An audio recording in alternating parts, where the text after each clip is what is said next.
지난주 것을 복습하면서 고린도 후서의 배경을 한 번 더 설명하고 넘어가도록 하겠습니다.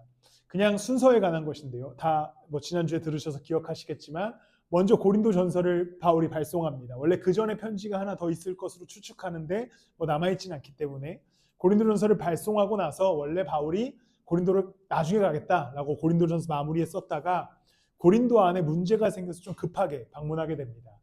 방문했는데 가서 싸워요. 그러니까 바울의 사도성을 인정하지 않는 사람들과 바울이 격한 논쟁을 하고 다시 에베소로 돌아오게 됩니다. 그리고 나서 2장에 나오는 눈물의 편지를 다시 한번 고린도에 발송합니다. 어떠한 내용이 남아있는지는 기록되어 있는지는 지금 남아있지 않아서 알 수 없지만 이렇게 싸웠던 것에 관하여서 이야기하면서 고린도 교회를 향하여서 이제 회개하는 것에 대해서 말씀하게 됩니다. 그리고 디도라고 하는 성경 인물이 고린도에 방문해서 두 번째 편지를 읽은 고린도 교인들의 반응을 다시 한번 바울에게 전달하게 됩니다. 두 가지로 갈렸겠죠. 회개하는 사람들이 있었을 것이고 회개하지 않고 여전히 바울을 대립하는 사람들이 있었을 겁니다. 그 소식을 들은 바울이 고린도 후서를 한 번 더 쓰게 됩니다. 그래서 고린도 후서의 주제는 두 가지로 나뉘어지는데 첫 번째는 회개한 자들을 향하여서 하나님의 위로와 소망을 전하게 됩니다. 두 번째로 여전히 바울을 대적하고 있는 자들을 향하여서 바울의 사도성을 강조하고 다시 한번 복음에 관하여서 설명하는 두 가지 주제로 나뉘어지게 됩니다. 이제 오늘 본문에 보면 그러한 이야기들을 바울이 기록하게 됩니다. 먼저 2장 1절에 보면요. 여러분에게 또다시 아픔을 주지 않아야 하겠기에 나는 여러분에게로 가지 않기로 결심하였습니다. 그러니까 바울이 아마도 고린도 전서를 쓰고 고린도에 방문해서 교인들과 엄청나게 부딪혔던 것 같습니다. 어느 정도로 싸웠는지는 모르겠지만 바울 성격으로 봤을 때 심하게 부딪혔던 것 같습니다. 그래서 바울이 얘기하기를 내가 또 가서 괜히 너네랑 얼굴 붉히고 싸우면 서로 아픔이 되기 때문에 내가 또다시 아픔을 주지 않기 위해서 여러분에게 가지 않기로 결심했다라고 얘기합니다. 그러면서 2장 4절에 보면 나는 몹시 괴로워하며 걱정하는 마음으로 많은 눈물을 흘리면서 여러분에게 그 편지를 썼습니다. 이것은 남아있지 않는 눈물의 편지를 의미합니다. 그러나 그것은 여러분을 마음 아프게 하려고 한 것이 아니라 여러분을 내가 얼마나 극진히 사랑하고 있는지를 알려주려고 한 것이었습니다. 이제 처음에 가서 직접 방문하여서 교인들이랑 대판 싸우고 돌아와서 눈물을 흘리며 눈물의 편지를 써서 보내게 됩니다. 그러면서 뭐라고 얘기하냐면 내가 너네를 마음 아프게 하려고 이것을 쓴 게 아니라 오히려 너희를 너무나 사랑해서 이 편지를 썼다. 우리가 다시 만날 때는 그리스도의 은혜 안에서 좀 이렇게 화목했으면 좋겠다라고 하는 마음으로 편지하게 됩니다. 그리고 이제 5절부터 어떤 이야기를 하게 되냐면 바울과 싸웠던 자들 가운데 또 바울에 의해서 이제 뭔가 문제가 생겼던 자들 때문에 교회 공동체가 여전히 혼란하고 있었기 때문에 서로 용서할 것에 대해서 권면합니다. 괜찮아. 죄 지었던 사람도 있을 수 있고 바울한테 대적했던 사람도 있을 수도 있는데 일단 돌아온다면 모두를 용서해라. 용서하고 한 공동체를 이루어갈 것에 대해서 명령합니다. 10절에 보면요. 여러분이 누구에게 무엇을 용서해주면 나도 용서해줍니다. 내가 용서한 경우가 있다면 그것은 그리스도 앞에서 여러분을 위하여 용서한 것입니다. 라고 이야기합니다. 이제 바울은 아마도 교회 공동체를 방문했을 때에 현대 교회에도 이제 그런 것이 남아있는 교회들이 있는데 치리를 했겠죠. 넌 이런 죄를 지었어. 너는 지금 이런 공동체에 해악이 됐어. 이런 여러 가지 이제 처리를 했을 겁니다. 그렇지만 그 문제 속에서 바울이 요구했던 것은 치리하여서 내쫓거나 정죄하거나 그 공동체 밖으로 벗어나게 하라는 것이 아니라 그럼에도 불구하고 용서하고 공동체를 잘 다듬어서 유지하고 세워나갈 것에 대한 명령을 하게 됩니다. 오늘 설교를 통해 나누고 싶은 이야기는 이 이야기는 아니고요. 이제 이건 배경이 되는 이야기라 한번 짚고 넘어갔습니다. 그렇게 이제 고린도 교회를 향해서 편지를 하게 되고 이제 이 다음 12절과 13절은 자신의 현재 상태, 자신의 사역을 잠깐 요약하게 됩니다. 12절에 보면요. 내가 그리스도의 복음을 전하려고 드로아에 갔을 때에 주님께서 내게 거기에서 일할 수 있는 길을 열어주셨습니다. 이제 자기의 현재 상황을 얘기합니다. 내가 드로아에 갔는데 거기에서 하나님이 길을 열어주셔서 내가 거기서 열심히 사역하고 있었다. 그런데 무슨 문제가 생깁니까? 2절, 13절에 보면 그러나 나는 내 형제 디도를 만나지 못하여 마음이 편하지 않아서 그들과 작별하고 마케도니아로 갔습니다. 무슨 말을 하는 거냐면 디도가 눈물의 편지를 들고 고린도에 방문했잖아요. 근데 지금처럼 뭐 핸드폰으로 연락하거나 카톡할 수가 없으니까 디도를 다시 만나야만 고린도 교회의 소식을 들을 수 있는 거예요. 그러니까 바울이 원래는 드로아로 가서 열심히 복음을 전했습니다. 심지어 주님께서 길을 열어주셔서 그곳에서 그가 하고 싶었던 복음 전파를 열심히 하고 있었습니다. 그런데 그의 한켠에 불편한 마음이 있었던 거죠. 왜냐하면 디도를 만나야만 고린도 교회의 소식을 들을 수 있었기 때문입니다. 그렇기 때문에 길을 열어주신 주님의 그 드로아에서의 사역이 있지만 그것들을 정리하고 다시 그들과 작별하고 디도를 만나기 위해 마케도니아로 가게 됩니다. 바울에게는 굉장히 여러 가지 불편함들이 있었습니다. 먼저는 고린도 교회의 상황이 아직 정리되지 않았습니다. 계속해서 분열과 갈등이 있었고 일단 디도를 통해 편지를 보냈지만 뭔가 이게 명쾌하게 해결되지 않은 불편함이 있었습니다. 개인의 사역도 지금 뭔가 명쾌하지 않습니다. 드로아에 가서 겨우 하나님이 길을 열어주셔서 열심히 사역을 했는데 여전히 고린도 교회가 신경 쓰여서 마음에 하나의 불편함을 갖고 마케도니아로 돌아오게 됩니다. 계획대로 풀려가고 있지 않은 거죠. 아마 바울의 계획은 이런 것이었을 겁니다. 고린도 교회에 가서 불호령을 내리고 걔네 다 회개시키고 교회 정리하고 돌아와서 드로아 가서 하고 싶은 사역했으면 바울에게는 너무나도 명확한 계획들이 펼쳐지고 그에게는 놀라운 일들이었을 겁니다. 그런데 고린도 갔는데 일이 해결되지 않지요. 싸웁니다. 두 번째 편지를 써요. 디도를 보내고 그 소식을 기다리는 내내 마음이 불편합니다. 어디에 가서 사역을 하더라도 고린도 교회가 신경 쓰이죠. 여러 가지 불편한 상황 속에서 바울이 현재 위치에 있었습니다.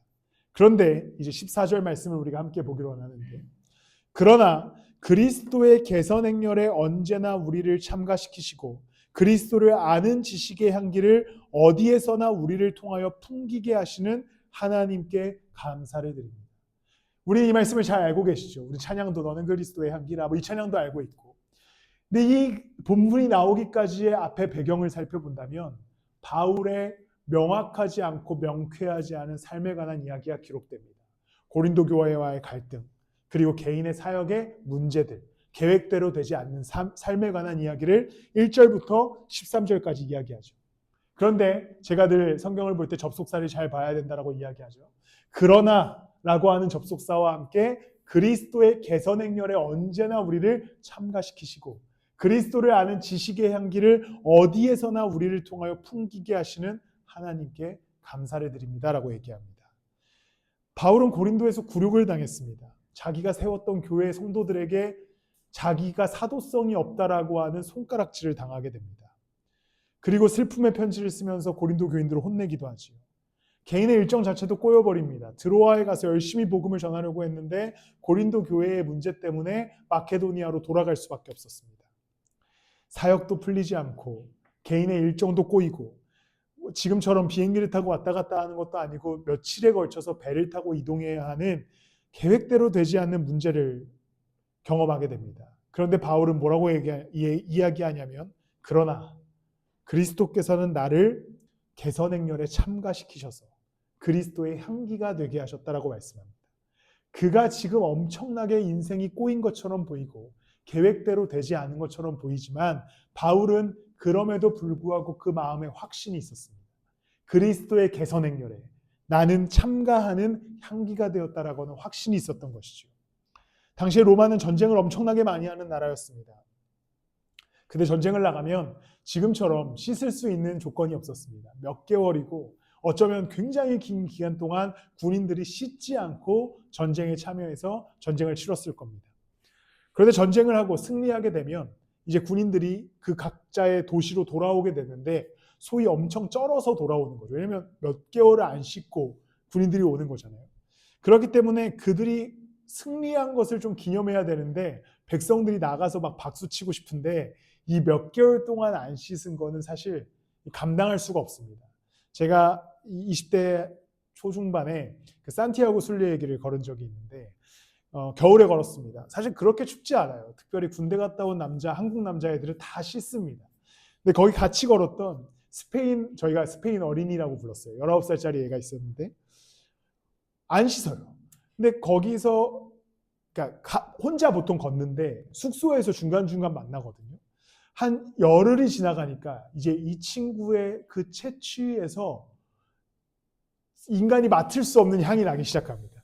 그러면서 그때 이제 같이 있었던 함께 간 친구들은 아니고 우연히 거기서 만나게 된 한국 아이들끼리 저 친구를 우리가 어떻게 피하지? 어떻게 따돌리지? 어떻게 하면 저 친구를 피해서 다른 숙소에서 잘 수 있을까? 막 고민하면서 걸었던 기억이 있습니다.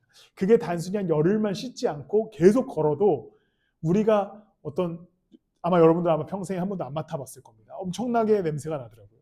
근데 군인들이 몇 개월을 전쟁에 참여했다 돌아왔습니다.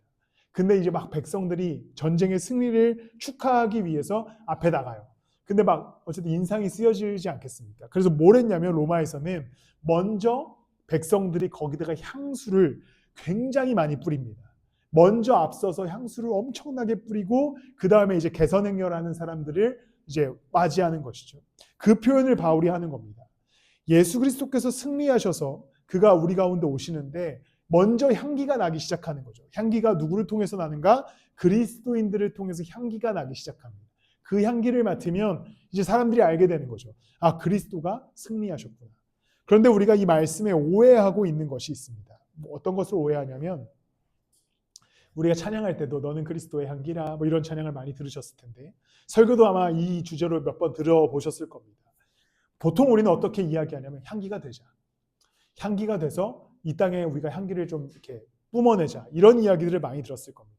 그런데 오늘 본문을 보십시오. 이 향기는 내가 내는 게 아닙니다. 그리스도께서 우리를 통하여 당신의 향기를 내는 겁니다. 그리스도의 개선행렬에 언제나 우리를 참가시키시고 내가 참가하는 게 아니죠. 그리스도가 언제나 우리를 참가시킵니다. 그리스도를 아는 지식의 향기를 우리를 통하여 풍기게 하시는, 누가 풍기게 하십니까? 하나님께서 풍기게 하시죠. 여기에 어떤 의미가 담겨 있냐면 우리의 삶에는 실패가 존재합니다. 계획의 틀어짐이 존재하죠. 뜻대로 되지 않는 문제가 발생합니다.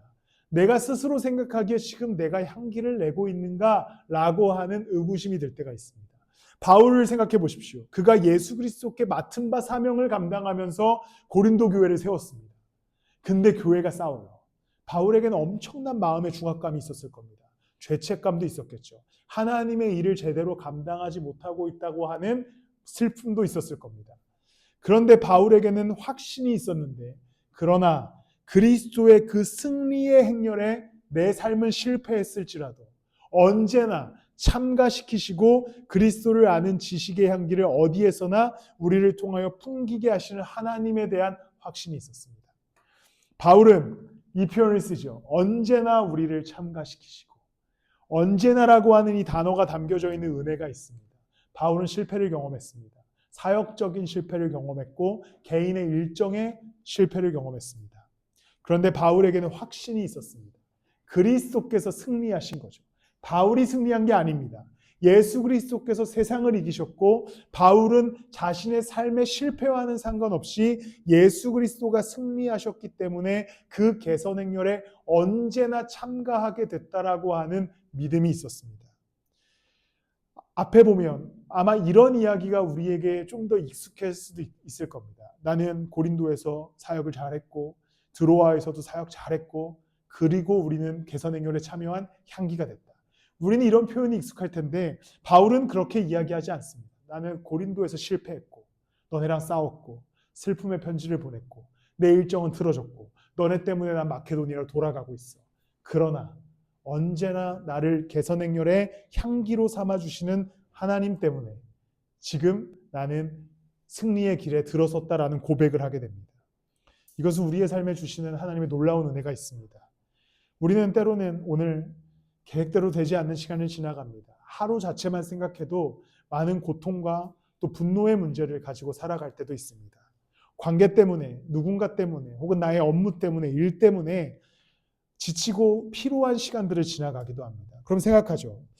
내가 어떻게 해야 그리스도의 향기가 되지?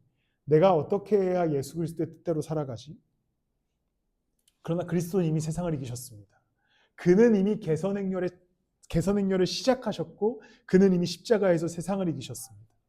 우리의 어떠함, 우리의 실패, 우리의 절망을 향기로 바꾸셔서 그의 개선행렬에 우리를 언제나 참가시키는 분이 예수 그리스도신 것이죠. 결국 우리의 오늘의 실패와 상관이 없습니다. 오늘의 나의 어떠함과 상관이 없습니다.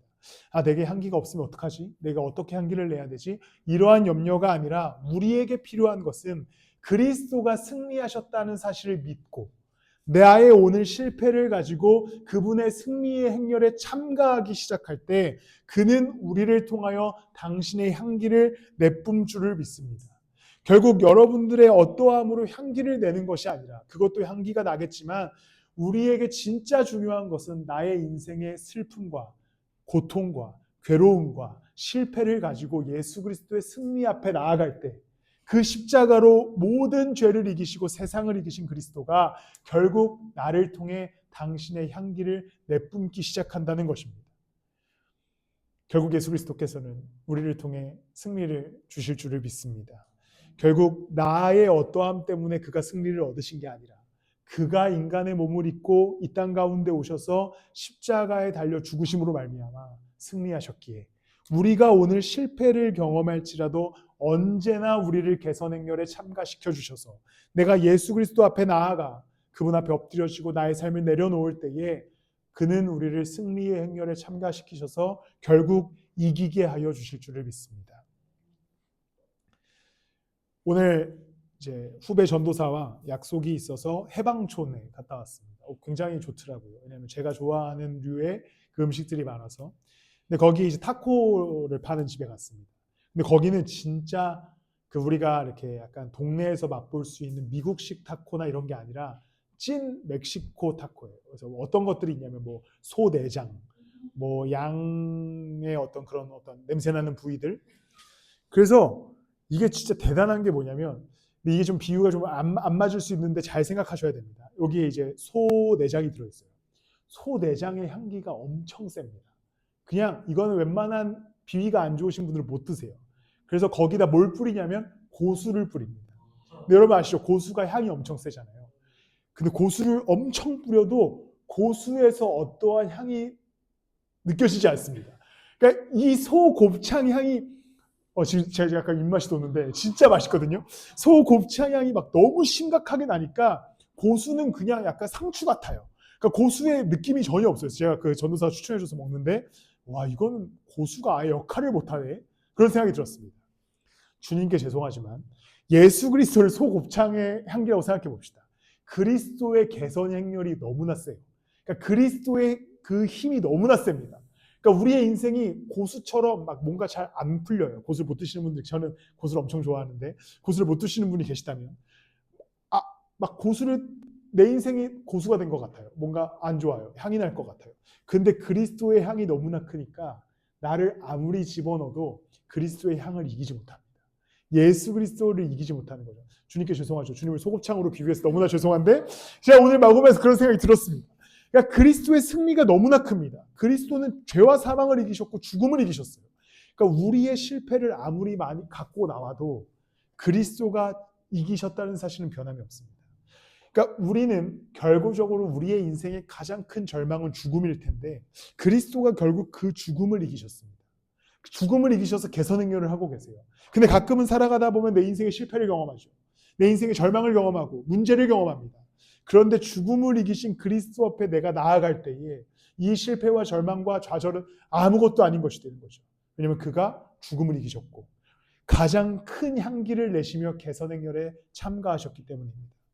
우리가 그리스도의 향기가 된다는 것은 내가 어떻게든 좋은 것을 가지고 주님을 드러내야지라고 하는 것이 아니라 그가 승리하셔서 우리의 삶 가운데 들어오실 때 나의 실패와 좌절과 절망감과 나의 문제를 가지고 그분 앞에 나아가면 그의 개선 행렬에 우리가 자연스럽게 합류하게 되어서 언제나 그분의 승리를 누리면서 살아가는 향기가 될 줄을 믿습니다. 그렇게 언제나 여러분들이 어떠한 순간에도 어떠한 문제를 안고 있든지 상관없이 그리스도의 향기로 주님 앞에 나아가시길 소망하고 축복합니다. 이제 이 본문에서 또 하나의 오늘 설교 제목이기도 한 것은 무엇이냐면 그리스도를 아는 지식의 향기를 어디에서나 우리를 통하여 풍기게 하시는 하나님께 감사를 드립니다라고 얘기합니다. 이제 그 예수 그리스도께서 우리를 승리의 행렬에 참가시키신 다음에 우리에게 어떠한 향기를 내게 하시냐면 그리스도를 아는 지식의 향기를 어디에서나 우리를 통하여 풍기게 하시는 하나님께 감사를 드립니다. 이제 우리를 통해서 우리의 삶의 어디에서나 그리스도를 아는 지식의 향기를 풍기게 하십니다. 이제 우리가 그리스도의 능력을 가지고 살아가는 삶은 이제 나를 통하여 예수 그리스도를 아는 지식이 드러나기 시작합니다. 그것은 내가 계속해서 예수님은 이런 분이야, 예수님은 이렇게 우리 가운데 오셨고 죽으셨고 부활하셨어를 떠들지 않아도 내가 개선행렬에 참여한 자와 같이 살아간다면 풍기게 하시는 하나님께 우리가 향을 내는 것이 아니라 나의 인생을 통해 그리스도께서 향기를 내셔서 그리스도를 아는 지식을 전하게 하여 주실 줄을 믿습니다. 우리는 예수 그리스도의 향기가 되었습니다. 그런데 아무리 생각해도 내 인생만 생각했을 때 향이 없는 사람처럼 느껴집니다. 좋은 냄새가 날 것 같지 않아요. 그리스도의 향기가 날 것 같지 않습니다.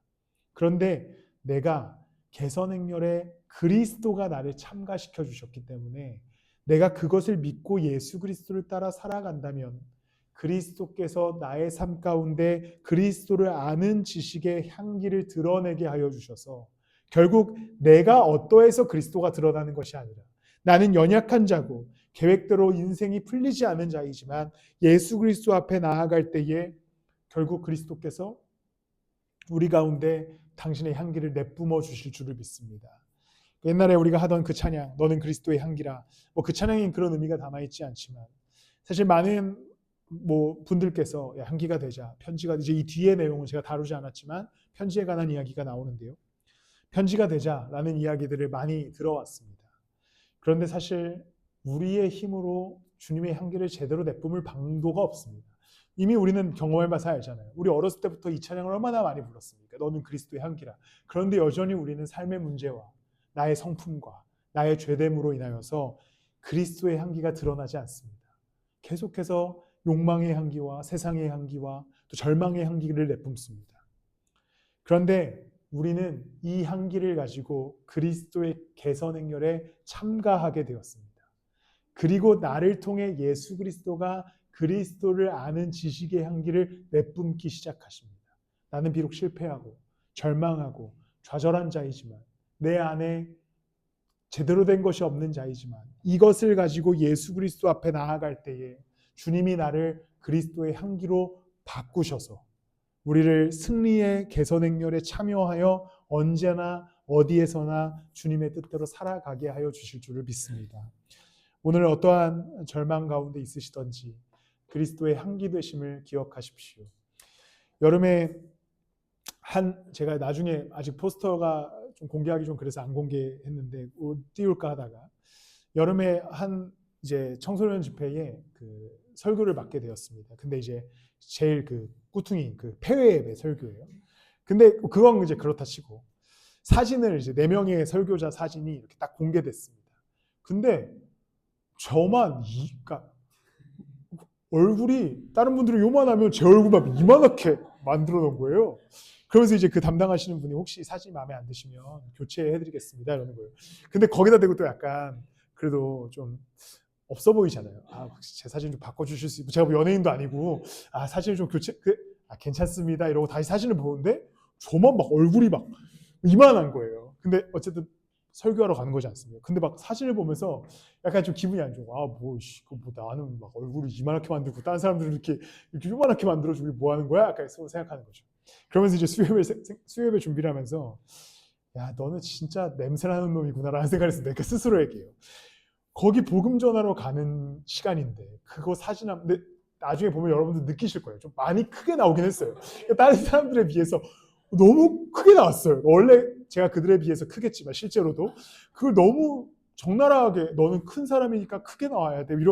또 지금 이렇게 더러운 냄새를 풍기잖아요. 그래서 이제 생각했습니다. 야, 나는 진짜 계속해서 더러운 냄새가 나는 사람이구나.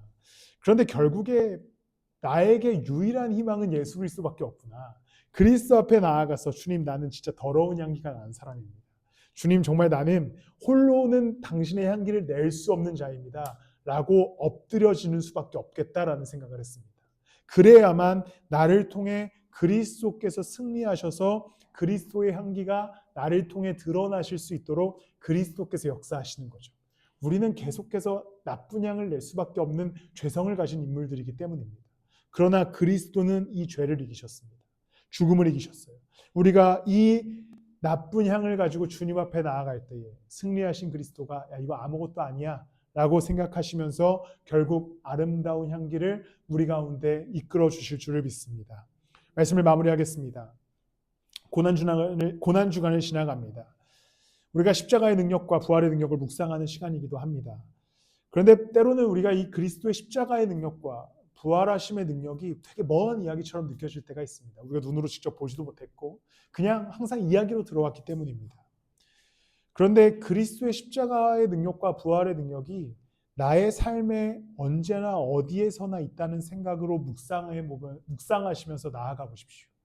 여러분들의 계획이 틀어졌을 때, 여러분들의 인생이 약간 꼬였을 때, 혹은 오늘 하루 참지 못한, 아까 저의 그 감정처럼 참지 못하는 분노가 일어났을 때 언제나 어디에서나 그리스도의 십자가의 능력과 부활하심의 능력이 살아 숨쉬고 있다라고 하는 믿음으로 예수 그리스도 앞에 나아가 보십시오. 그리고 그분의 그 능력을 믿음으로 엎드려 보십시오. 그가 언제나 어디에서나 승리의 행렬에 우리를 참가시키셔서 결국에 그가 우리가 어떠한 염려와 고통의 시간을 지나간다 할지라도 결국 우리를 그리스도의 향기 나는 자로 변화시켜 주실 줄을 믿습니다. 결국에 그 능력을 우리가 이제 어디서 경험하는가? 나의 삶에서 내가 언제나 어디에서나 예수 그리스도와 함께 걸어가는 중에 그 은혜를 놀랍게 경험하고 그 은혜 가운데 주님의 능력이 있을 줄을 믿습니다. 우리 이제 함께 한 번 더 찬양하실 텐데요. 우리 아까 함께 했던 찬양입니다.